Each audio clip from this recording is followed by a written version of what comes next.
মাননীয় শ্রী শুভেন্দু অধিকারী মহাশয়ের কাছে একান্ত অনুরোধ,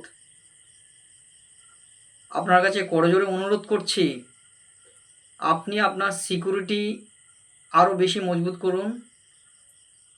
পশ্চিমবঙ্গের সমস্ত পশ্চিমবঙ্গবাসী আপনার দিকে তাকিয়ে আছে। আপনার সিকিউরিটি খুবই গুরুত্বপূর্ণ।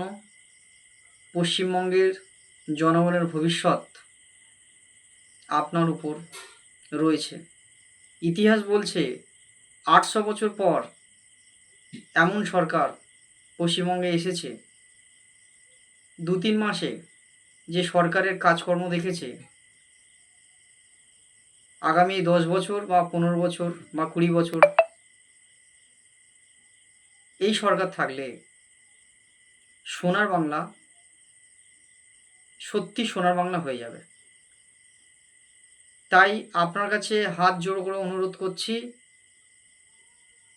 সোনার বাংলা গড়ার জন্য আপনি এসেছেন, আপনার সিকিউরিটি আরও বেশি মজবুত হওয়া প্রয়োজন।